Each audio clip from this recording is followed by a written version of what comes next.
വന നിയമത്തിൻ്റെ പരിഷ്കരണ ബില്ല് 2024 ഈ ബില്ല് നവംബർ 1 തീയതി ഗസറ്റിൽ പരസ്യം ചെയ്തു എന്നുള്ളത് നമുക്കെല്ലാവർക്കും അറിവുള്ള വസ്തുതയാണ്. ഈ കരട് വിജ്ഞാപനം വായിക്കുമ്പോൾ നമുക്ക് അങ്ങേയറ്റം ദുഃഖവും നിരാശയും തോന്നുന്ന രീതിയിലാണ് ഇതിലെ നിയമങ്ങൾ നിർമ്മിച്ചിരിക്കുന്നത് എന്നുള്ളതാണ് ഏറെ അപലപനീയമായ കാര്യം.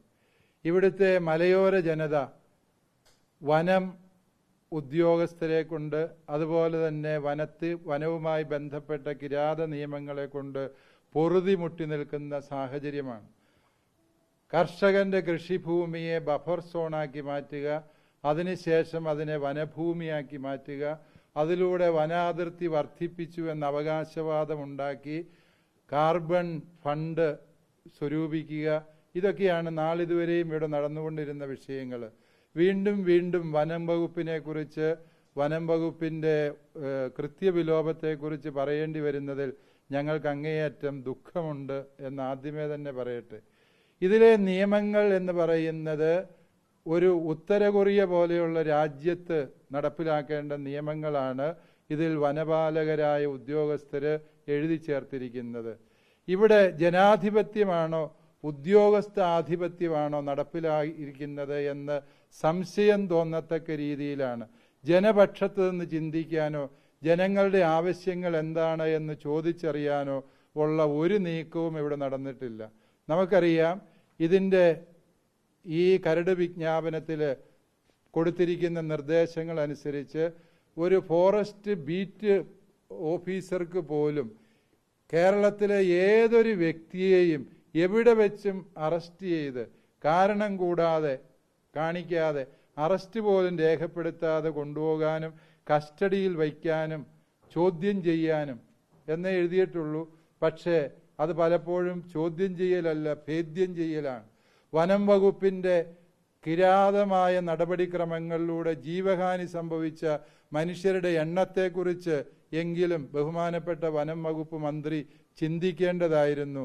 ഇങ്ങനെ വനം വകുപ്പിനെ കയറൂരി വിടുമ്പോൾ ഇന്നാട്ടിലെ പോലീസും അതുപോലെയുള്ള നിയമ സംവിധാനങ്ങളെയും നോക്കുകുത്തിയാക്കി വനത്തിനുള്ളിൽ മാത്രം അധികാരമുണ്ടായിരുന്ന വനപാലകർക്ക് നാട്ടിൽ സകലരുടെയും മേൽ കുതിര കയറുന്നതിനുള്ള ലൈസൻസാണ് ഈ വിജ്ഞാപനത്തിലൂടെ നൽകിയിരിക്കുന്നത്. ഇത് ബഹുമാനപ്പെട്ട മന്ത്രി വായിച്ചറിഞ്ഞിട്ടാണോ ഇത് പ്രസിദ്ധം ചെയ്യാൻ അനുവദിച്ചത് എന്ന് ഞങ്ങൾക്ക് സംശയമുണ്ട്. ജനപ്രതിനിധികളായ പലരോടും ഈ വിഷയം സംസാരിച്ചപ്പോൾ അവരാരും ഈ വിഷയം അറിയുന്നില്ല. ഇത് അങ്ങേയറ്റം ദുഃഖകരമാണ്.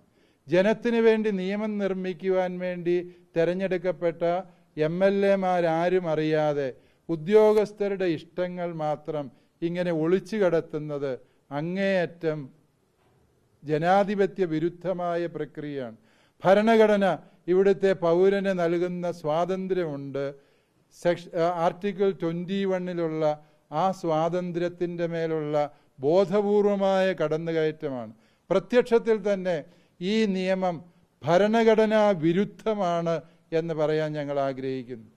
ബഹുമാനപ്പെട്ട ജനപ്രതിനിധികളോടും മന്ത്രിമാരോടും ബഹുമാനപ്പെട്ട മുഖ്യമന്ത്രിയോടും ഞങ്ങൾക്ക് പറയാനുള്ളത്, ഈ കാട്ടാള നിയമം ഉണ്ടാക്കിയ ഉദ്യോഗസ്ഥരെ നിലയ്ക്ക് നിർത്തണം എന്ന് മാത്രമല്ല, ഈ നിയമങ്ങൾ അടിയന്തരമായി പിൻവലിച്ചുകൊണ്ട് ജനപ്രതിനിധികളുടെയും ജനങ്ങളുടെയും വികാരങ്ങളും കർഷകർ അനുഭവിക്കുന്ന കഷ്ടതകളും മനസ്സിലാക്കിക്കൊണ്ട് പുതിയ നിയമ സംവിധാനം രൂപപ്പെടുത്തണം. അതിനുള്ള സത്വര നടപടികൾ ഉണ്ടാകണം. വരുന്ന നിയമസഭാ സമ്മേളനത്തിൽ ഈ നിയമം ഗൗരവമായി ചർച്ച ചെയ്യുകയും ഈ തള്ളിക്കളയുകയും ജനപക്ഷത്ത് നിന്നുകൊണ്ട് കർഷകരെ ദ്രോഹിക്കാത്ത നിയമങ്ങൾ ഉടനെ തന്നെ നടപ്പിലാക്കുകയും ചെയ്യേണ്ടതുണ്ട് എന്നതാണ് ഞങ്ങളുടെ സുചിന്തിതമായ അഭിപ്രായം. കർഷകർ ആകെ രോഷത്തിലാണ്. വനം വകുപ്പിൻ്റെ ഉദാസീനത കൊണ്ട് ജീവഹാനിയും സർവനാശവും സംഭവിച്ച കർഷകരെ ഇനിയും പീഡിപ്പിക്കുന്ന രീതിയിൽ നിയമങ്ങൾ നിർമ്മിക്കുക എന്ന് പറഞ്ഞാൽ അത് ഉദ്യോഗസ്ഥ ദുഷ്പ്രഭുത്വമാണ്. ഇതിനെതിരെ കർഷകർ ഒറ്റക്കെട്ടായി അണിനിരക്കും എന്നുകൂടി ഈ അവസരത്തിൽ ഞങ്ങൾ ഓർമ്മിപ്പിക്കുകയാണ്.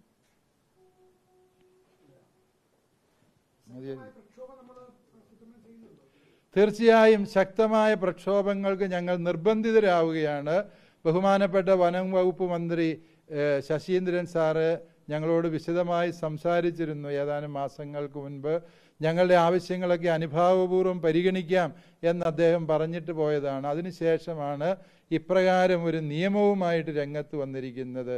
ഇത് എന്ത് അവസ്ഥയാണ് എന്നാണ് ഞങ്ങൾക്ക് മനസ്സിലാകാത്തത്.